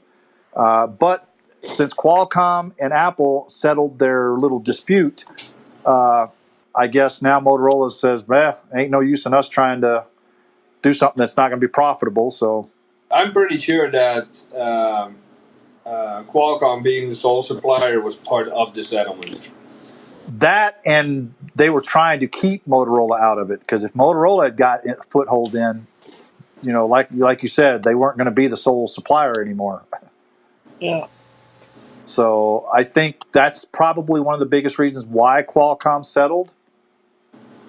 Now, is that part of Motorola's, what used to be their wireless division, or is that part of the main company that is still part of Motorola? I think it's part of the main company, but I'm not. Yeah, because they don't have the wireless division anymore. They sold that off. No, that's to Google. Yeah, Google owns that. That's why I was asking that question. I'm not knowledgeable enough to know. Fun facts, and this is it's related to 5G, but Or has anyone noticed in your area or in your neighborhoods an unusual amount of tree trimming and trees being cut completely and all that stuff over the last? Yeah. Yeah. Okay, I noticed the same here in Ohio.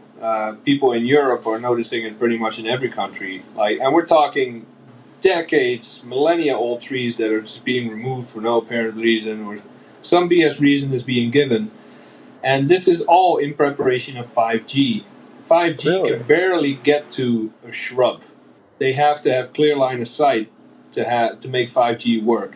So if you see an unusual amount of trees being removed and all that stuff, it's all in preparation of 5G. So what good would that be in like a city with a bunch of buildings and stuff? I mean, they're just going to put 50 antennas on one building. Who cares if everybody gets they've got cancer? to put repeaters on every single corner.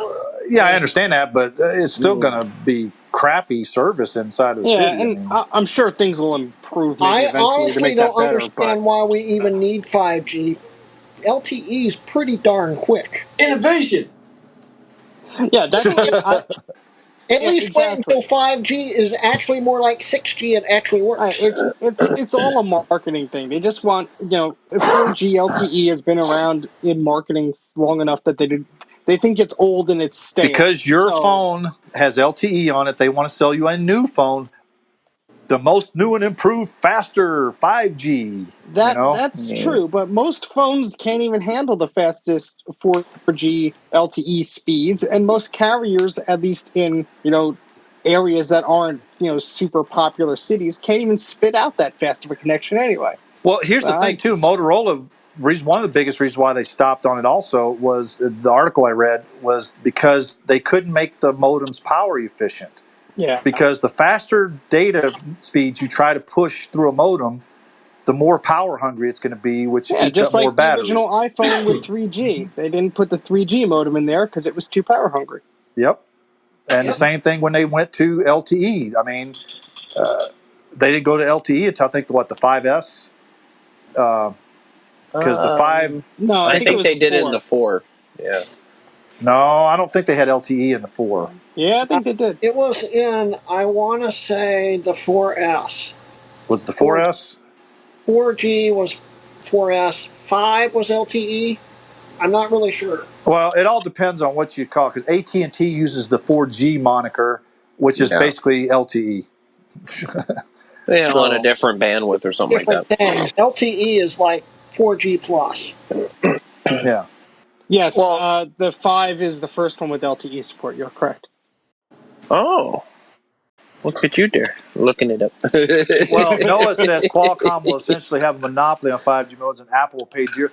True. To be honest with you, Apple's got the money to pay. I don't think they're worried about that because they'll just charge the consumer for the phone. I mean, their phone's already over $1,000 now. So I'm concerned about the fact that it's a monopoly. Period. That's my concern. That's it's already a monopoly. That's the problem. Yeah, and that's the issue. That's the biggest issue I have with it. Otherwise, I don't give a Noah's saying, how about just better 4G LTE coverage? Like, no, that's way too obvious. That's too easy. Why would you improve existing infrastructure? No, that doesn't get money from customers. Exactly. Yeah, yep. I wish. Here's the thing: is the 5G infrastructure even put up yet? Well, why do we need 5G? In process. In the process, but it's not widespread. It took. I mean, look at LTE. LTE is pretty widespread now, but it took years for it to get that widespread. Well, if they roll it out today, it's going to fail. There are many more trees that need to be cut before you can make a single city. Well, we don't have that problem here in Arizona. We don't have trees. Yeah.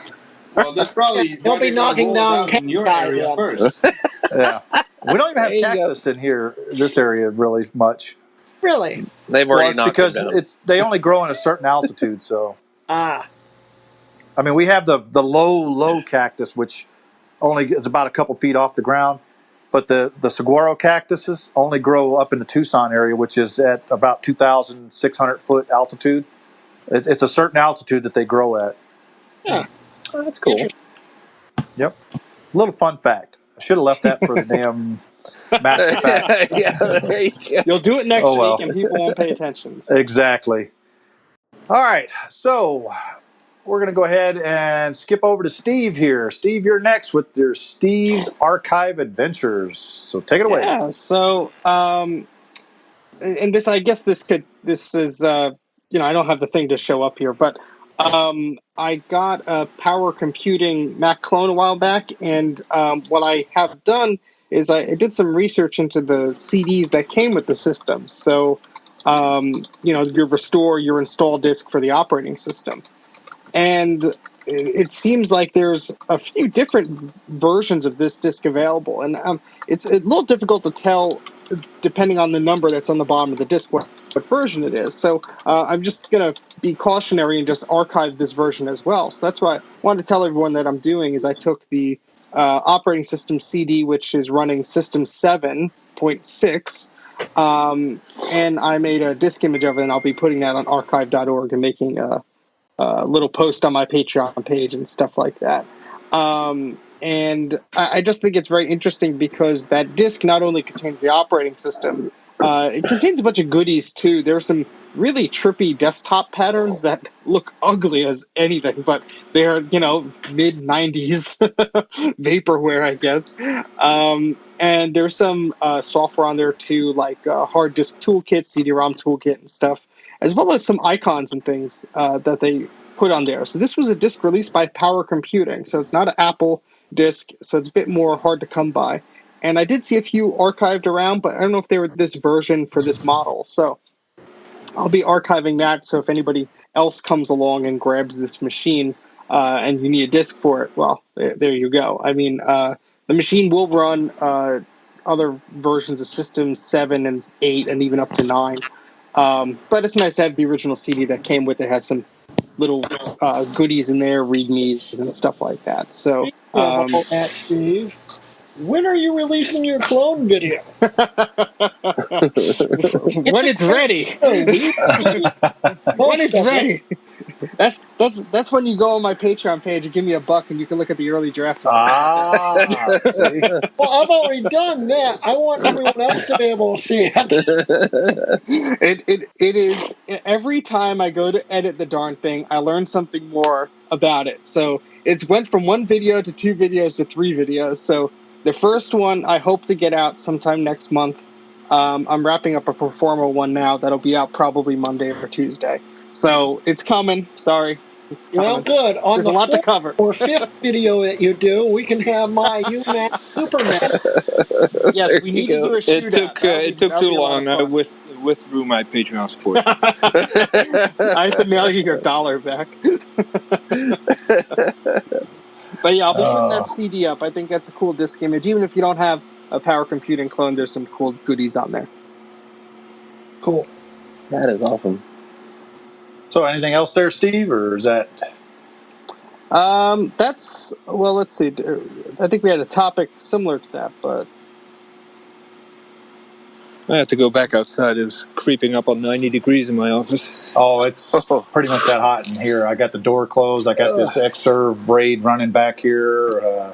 The price you pay.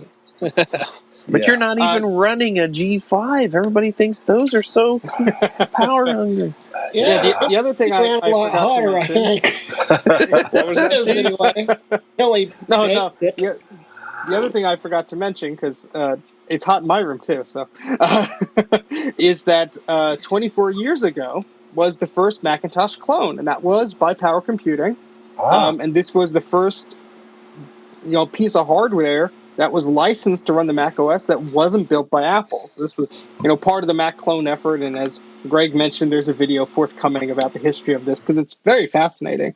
Only a few years after they started doing this, they discontinued them, and Apple actually bought Power Computing to stop them from releasing Macs.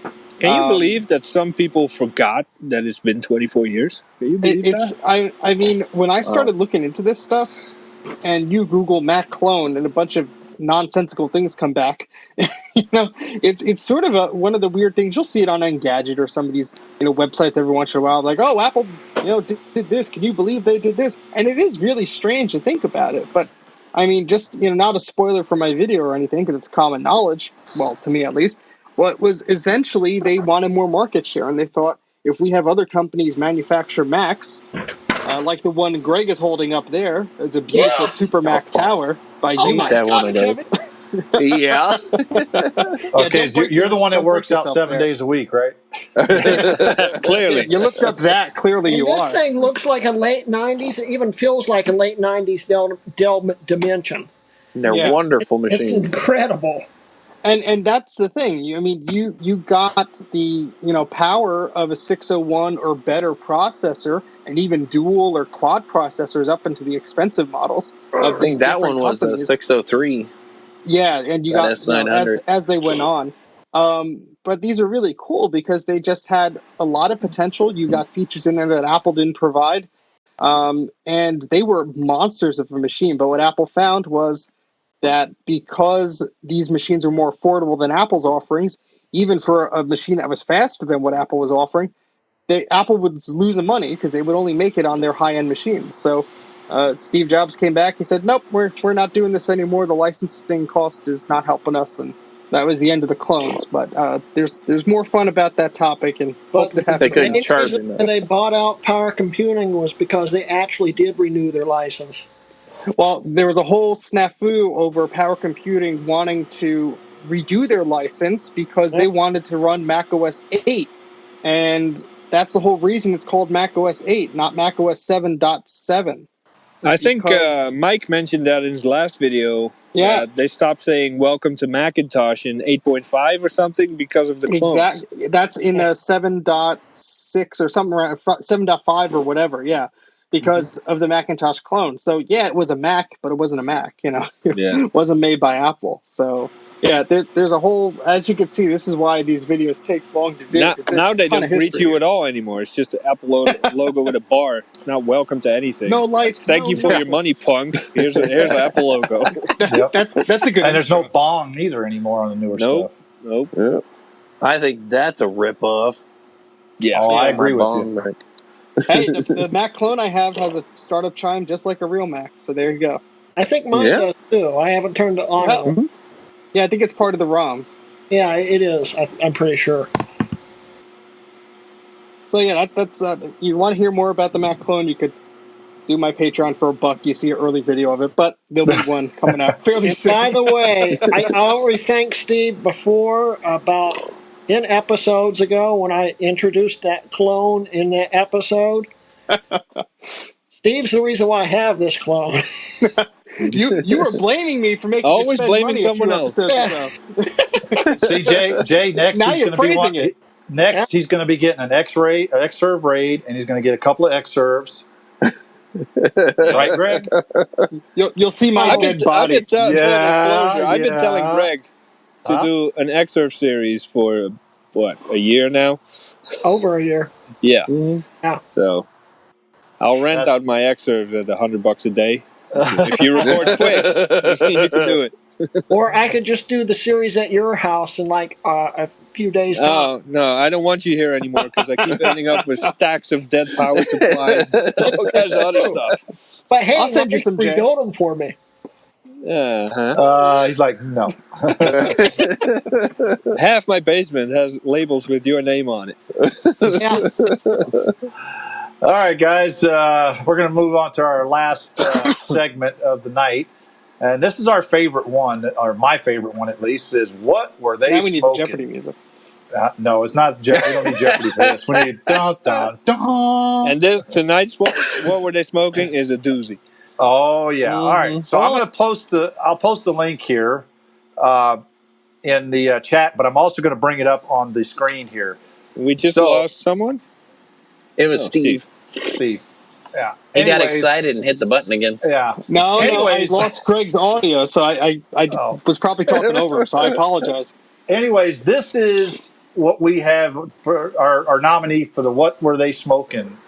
If you look at the price right here, okay, this is a Mac Pro 5,1. Okay, everybody knows the 5,1s are pretty good, but I mean, this thing is beat to heck. I mean, look at it. It's got scuffs and marks all over it. I mean, this thing has seen some better days. I mean, this is the other side of the, yeah, that thing has seen some better days. But here's the problem. $11,099.99 this guy wants for it. Now, Granted, he does have a buy it now or make an offer. Now, we did $1. notice this, though, that 2 were sold. So we're sitting there like, who the hell is buying this thing at almost $12,000? And Greg, Oh. this was like 2 a.m. and Greg got so excited he started screaming. His wife had to come in and tell him, "Be quiet." Yeah. While we talk about this, there's a trick I know to try and estimate the price of if someone used a make offer thing. I'm No, gonna try and actually, there is no trick at all. See this little thing where it says 2 sold? If you Yeah. click on it, guess what that pops up? Bam! Oh. The 2 people Man, that I bought learned it. something new. And the buy it now Never mind. price was $1,099, and the other one was $899. That's a A little bit more reasonable, but still a little more than I would Steep. be willing to pay. I think For- someone put an extra digit in there when they were putting the buy it now price. Well, here's the thing: is in one of the groups, somebody offered him $700, and he declined it immediately. So apparently, there's an auto decline feature. I guess Yes, there is, yeah. Yes, He there probably is. set a reserve. Yeah. So I mean, well, this isn't a reserve. This isn't an auction style. This is a buy it now. They or make make an something offer. like the that on same buy it now. principle. Yeah, you could have auto responses. Yep. But I mean, to be honest with you, the specifics of this machine is a 5.1 2 times 3.33 gigahertz, 6 core, 128 gigabytes, 1 terabyte SSD plus 1 terabyte ATI 5770 graphics. I'm assuming that's graphic card, but I don't think it's a 1 terabyte. That's the graphics stock card. I think it's a typo. Yeah. Should be High 1 Sierra gigabyte. mid 2010. Okay, a lot of that's So, irrelevant because What's to be honest the with you, typo? I think 1 terabyte ATI 5770. That should only be 1 gigabyte. Well, if you are a seller on eBay, it's your responsibility to make sure that's accurate. So if I were to purchase this and I get it and there's not a 1 terabyte graphics card, I'm going to return it and get my money back. That's true. At seller cost. Yep. And you know what the shipping on one of those would probably cost? Yeah, Probably about- I'll make you a deal. I won't ship it back. I'll give you $200 for it. There you go. Anyways, guys, that is our what were they smoking of the week here. So, oh wait, I never did even show it on screen, did I? No, you didn't. That's all right. We had the Fail. link in the chat. That's I'm sitting there thinking I had it up there, but nope, never showed it. Anyways, if you guys look at the link, you can see what I was talking about there. But if you go to the how many buyers bought, you can actually see the prices of people buying it now. To be honest with you, I think they put that out there as sticker shock for people. Yeah, and- like, oh, 5, let me buy it. I Yeah. honestly think it was probably a typo because, I mean, that's crazy. I mean, But that's not the worst part. If you go to that page, at least on my phone it did, it says, see other items like it. And it and he's shows- got the oh, same yeah, it stuff. does. People who viewed this item also viewed 11,050, 10,900. It's not. That's not a typo. Yeah. That is. Well, no. If you go to his stuff if you go to his stuff on his auctions and you list by price, he has a bunch of server stuff that's stupid expensive.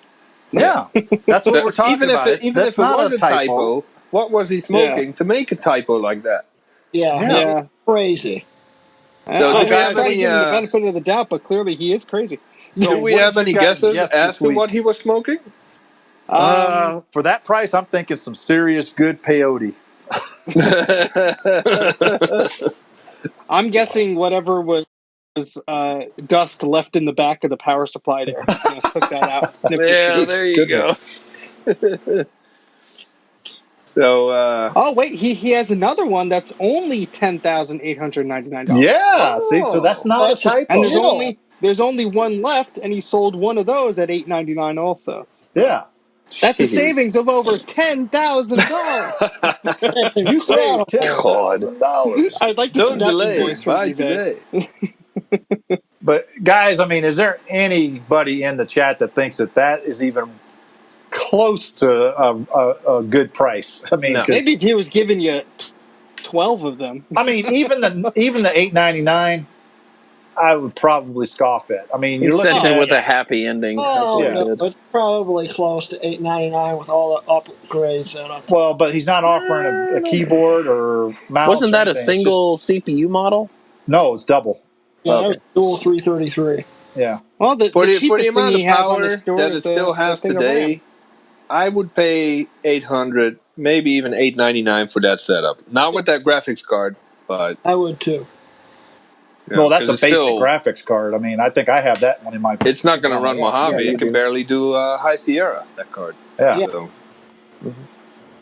So, all right, guys, we're about ready to wrap this up tonight. You guys got any questions for us before we wrap this up? And don't forget to, send us a link on Discord if you find something weird. Yep. Darn right, Yeah. yeah.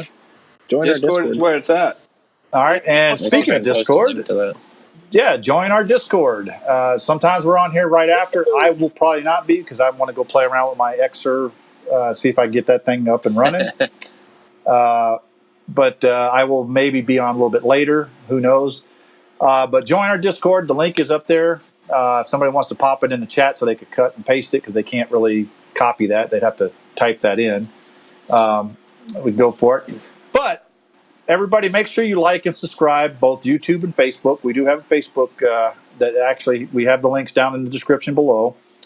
You come out and join us on Discord, and we're actually on there during the week sometimes when we're playing games and stuff like that. So if you see us in there, stop in, pop in, and say hi. Check out the description info and the links, and spread the word. Tell your friends. Let's get this channel moving. I mean, we did pretty good tonight. Looks like 15 to 17. We've had 15 steady viewers all night. We want to get those numbers up, guys. So if you guys know other people that might be interested in our channel, invite them over. Send them the Or link. just spam the link everywhere. There you go. Yeah. That'll work. So with that said, I'm going to go ahead and we're going to go close this out. So everybody, we'll see you Yep. guys later. Thanks for Have a joining, good- Thanks for folks. watching. Yep. Thanks for watching. Great one.